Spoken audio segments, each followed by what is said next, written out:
हमारी बात रिकॉर्ड हो रही है। जी सर। संजय, मेरा सोचना ये है कि हमें एक दो अलग बहुत बड़ी चीजें समझ में आई हैं जी सर। जिसको हमें करने से सर्टेनिटी के साथ हमको लाभ मिलेगा।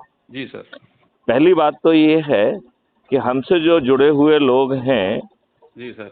उनकी सूची बना के उनको अपन गाइड करें कि वो जिस धर्म से जुड़े हुए हैं उसके संबंधित अनुष्ठान करें। ठीक है ना? जैसे मान लो आप यदि सुनो, जो एक बार जो दोबारा मेरी बताइए। मेरी बात है पहले सुन लो, फिर इसके बाद रिएक्ट करना। पहले उसको ध्यान से सुनो, फिर अपन चर्चा करके उसमें जो आपके सुझाव हैं उनको अपन इनकॉर्पोरेट कर लेंगे। जी सर। ठीक है ना? जी सर। जी सर। तो हमारा उसमें सुझाव अभी ये है कि देखो, लोगों को जाके और वो वाली बात ठीक है, लेकिन यदि हम लोगों को अपनी जगह पे इनवाइट करें तो वो ज़्यादा आसान होता है, राइट? जी सर। जनरली यदि उसके लिए हम कोई छोटी मोटा कोई आयोजन कर लें, जैसे कोई कथा ही है, सत्यनारायण की कथा जैसी, राइट? जी सर। तो जो जिसके यहाँ पे होती है उसका कोई अनुष्ठान सोचें और उसका आयोजन करें। अपने आस पड़ोस और भाई बंधुओं को जिनको बुला सकते हैं उनको उसमें बुला लिया जाए, राइट? और उसमें जो संकल्प होता है और जो सब चीजें होती हैं उसी के साथ जो है अपराध मुक्त भारत का भी संकल्प ले लिया जाए, राइट? हेलो? जी सर। जी सर। अच्छा, तो एक तो जो है सर क्राइम फ्री भारत का संकल्प ले लिया जाए, जी राइट? सर। अच्छा, जो लोग इकट्ठे हों, हम अपना दिमाग लगाएं कि क्या उनमें से 21 लक्ष्यों के लिए कोई सुपात्र व्यक्ति है जिसको अपन कोई संगठनात्मक जिम्मेवारी दे सकते हैं। जी बात सर। समझ रहे ना? तो वो दोनों काम करेगा, लोगों को जोड़ने का काम करेगा। एक हल्की सी तख्ती बना लिया जाए जिसमें अपना मोबाइल नंबर लिख दिया जाए। संकल्प लेने के बाद सबसे कहा जाए कि इस नंबर पे अपना नाम, शहर का नाम जो है ना हमको एसएमएस कर दो यदि नहीं जानते हैं, और उस पे जो है अपनी ही लिंक से कॉपी जो है अपने प्रोफाइल से अपनी कॉपी लिंक करके सब पे पेस्ट कर दो।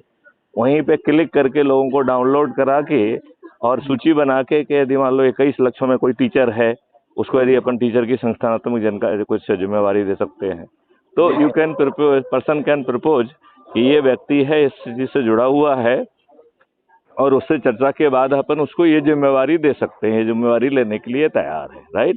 जी सर। उस पर विचार करके हम लोग जो मुख्य 2-3-4 लोग हैं वो विचार करके उनको जो है ना प्रोबेशनरी वो जिम्मेवारी दे दें, और एक आध महीने में, और प्रोबेशनरी कह दी, बेस्ट सिंपल भी देना है तो वो भी दे सकते हैं, क्योंकि अपन को तो हर जगह पे 37 लोग अकोमोडेट करने के लिए ऑलरेडी अवेलेबल है।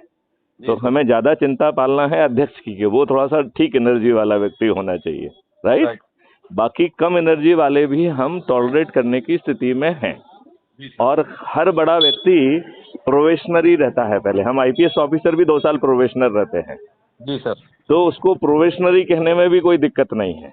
Right sir. प्रोबेशनरी कहने से फायदा ये होगा कि भैया काम दिखाओगे तो परमानेंट होगे, नहीं तो नहीं होगे, प्रोबेशनरी में ही पड़े रहोगे। हम निकालेंगे नहीं, लेकिन तुमको प्रोबेशनरी बनाए रखेंगे। तो प्रोबेशनरी की तो प्रोबेशनर तो हमेशा सुपर न्यूमररी होता है। जी सर। प्रोबेशनर हमेशा सुपर न्यूमरी होता है, स्ट्रेंथ को कंज्यूम नहीं करता है। तो सुपर न्यूमरी जो है ना प्रेसिडेंट 25 हो सकते हैं, राइट? तो ये एक टेक्निकल है ये फैक्ट। जैसे हम आईपीएस ऑफिसर होते हैं, जब हम अंडर प्रोबेशन होते हैं तो we are the supernumerary, right? जी सर। दूसरी बात यह है कि जब उसी आयोजन में यदि हम जो लोग जुड़ रहे हैं उनको भी वैसा ही आयोजन करने के लिए यदि हम ऊर्जाकृत करके उनको कह पाए तो पुराने वाले भी हो गए और नए वाले भी हो गए। ठीक है ना? अच्छा, तो बस उसके साथ जो है अपन ये काम कर सकते हैं, तो ये दोनों तीनों चीजें मिल जाएंगी। ठीक है ना? और मैं तुमको जो है 15-20 मिनट बाद दोबारा फोन करूंगा, ठीक है ना? थोड़ा तब तक मैं कोई जरूरी और चीज निपटा दूं। मुझे सिर्फ ये करना था क्योंकि मुझे लग रहा था कि आपसे बात होते होते रुक गई है, तो इसलिए, हाँ, तो इसलिए जो है मैंने कहा कि आपको हेलो कह दूं, राइट? ठीक है सर। Thank you. ओके, जय हिंद, जय भारत। जय हिंद।